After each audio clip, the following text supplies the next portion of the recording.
जय Hind students, class 9th exercise 11.1 question number 5. Construct an equilateral triangle given its side and justify the construction. एक समबाहु त्रिभुज की रचना कीजिए जब इसकी भुजा दी हो तथा कारण सहित रचना कीजिए। कुछ लैंग्वेज ठीक नहीं है तथा स्पष्टीकरण दीजिए, ऐसा होना चाहिए था। चलिए ठीक है।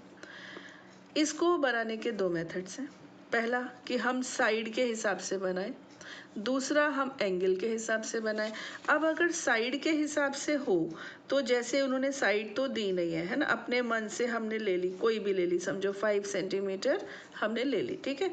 अब हम अपने कंपास को भी 5 सेंटीमीटर ओपन करेंगे, यहाँ रख देंगे नीडल, आर्क लगा देंगे, यहाँ रख देंगे नीडल, आर्क लगा देंगे।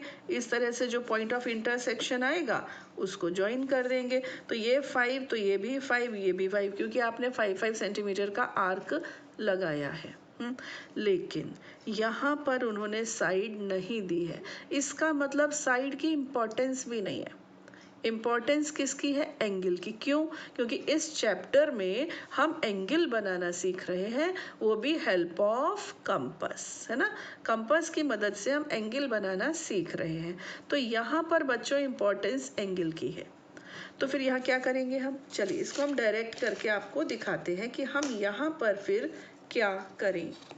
तो सबसे पहले आप किसी भी लेंथ की इसका बेस बना दीजिए। मैंने नापी भी नहीं है, हाँ, कोई भी हो सकती है।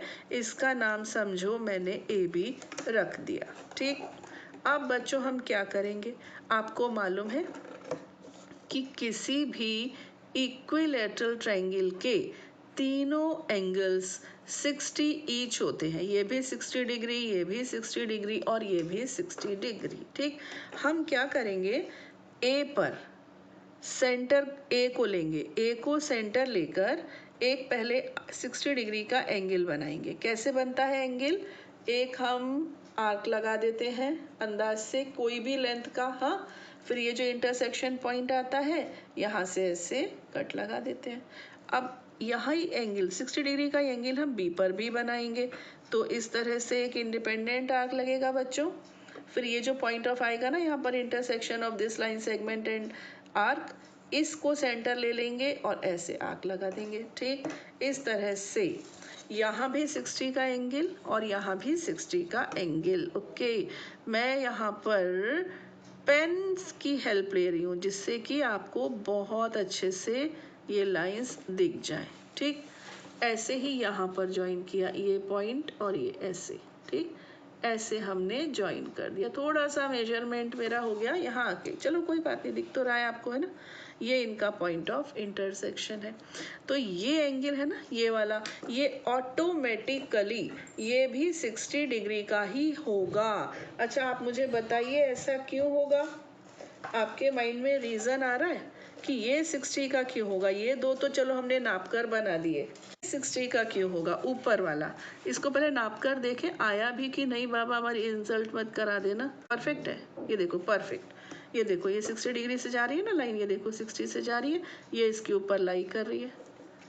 तो ऐसा क्यों हुआ? हमने तो इसको 60 का मेजरमेंट लेकर बनाया, मतलब अपने जो हमने मेथड सीखा उससे बनाया, इधर भी बनाया। ये ऑटोमेटिकली 60 का क्यों आ गया? इसलिए आ गया कि एक ट्रायंगल के तीनों एंगल्स का सम 180 डिग्री होता है। इसको हम ले लेते हैं सी। तो angle A plus angle B plus angle C is equal to 180 degree. तो 60 plus 60 plus angle C is equal to 180 degree. 120 degree plus angle C, तो एंगल सी हमको 180 माइनस 120, 180 माइनस 120, 60 आना चाहिए था। और हमने मेजरमेंट करके देखा, हमारा परफेक्ट आ गया। तो अब जो ये तैयार हुआ है, क्या ये इक्विलैटरल ट्रायंगल नहीं है? है। अब हम इसकी साइड्स को मेजर करते, ओके। ये देखो ये यहाँ से लिया तो ये 5.8 है, 5.8। इधर से देखते हैं इसको ऐसे मेजर करके, ये भी देखिए परफेक्ट 5.8 है ना। इधर से मेजर किया यहाँ से तो देखो हमने बिना नापे बनाई थी, है ना, आपने देखा था हमने कहीं नहीं नापा, लेकिन ये भी यहाँ पर आके मिल रही है 5.8, है ना।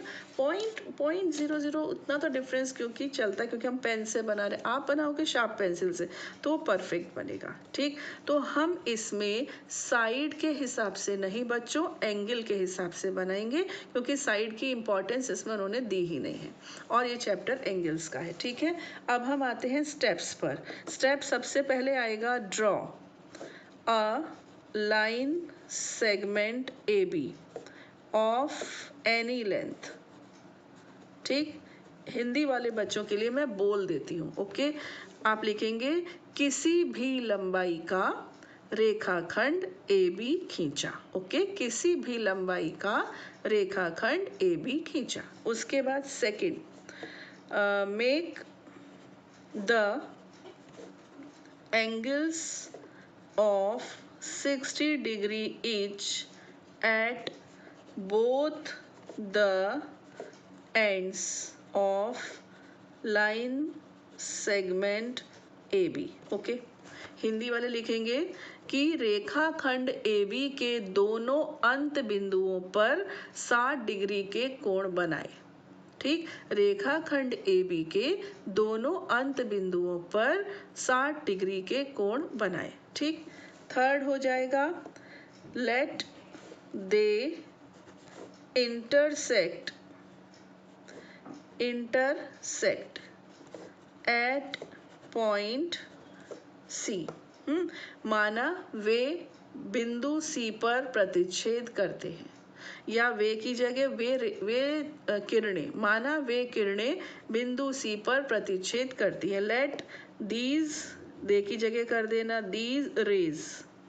Okay, let these rays be intersect at point C। Okay, last में लिखेंगे triangle CAB is the required equilateral triangle. Okay, Hindi वाले लिखेंगे त्रिभुज CAB अभीष्ट समबाहु त्रिभुज है।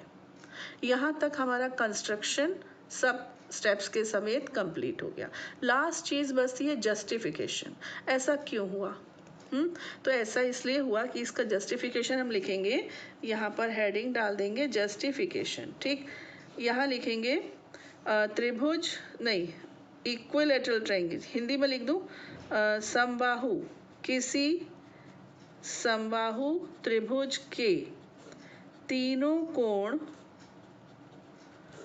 60 डिग्री के होते हैं, ठीक, 60 डिग्री के प्रत्येक, मतलब त्रिभुज के तीनों कोण की जगह समबाहु त्रिभुज का प्रत्येक कोण लिख दो। समबाहु त्रिभुज का प्रत्येक कोण 60 डिग्री का होता है। Each angle of equilateral triangle is 60 degree. फिर आप लिखेंगे since angle A is 60 degree, angle B is 60 degree, यहाँ लिख देंगे बाय कंस्ट्रक्शन, रचना से, है ना, रचना से हमने 60-60 के बनाए हैं। देयरफॉर के बाद बच्चों आप ये लिख देंगे, देयरफॉर के बाद जो ये मैंने यहाँ लिखा है ना, ये सब आप यहाँ लिख देंगे, और एंड में आपको मिल जाएगा सी भी 60 डिग्री का। फिर लिख देंगे therefore triangle ABC is equilateral triangle, अतः त्रिभुज ABC एक समबाहु त्रिभुज है। ठीक है, तो मैं आपको ऐसे पढ़ा रही हूँ जैसे कि हम आमने सामने बैठकर पढ़ रहे हैं ना, एकदम रेडीमेड तरीके से मैं आपको नहीं पढ़ा रही हूँ, जिससे कि आपको मिस्टेक्स भी समझ में आती है कि हमसे ये गलती भी हो सकती है, वो हमें नहीं करनी है। ओके, तो इस तरह से एक्सरसाइज 11.1 यहाँ खत्म हो गई है। 11.2 में ट्रायंगल्स बनाना सीखेंगे, वो हम अपने अगले वीडियो में आपको बताएंगे। टिल देन जय हिंद।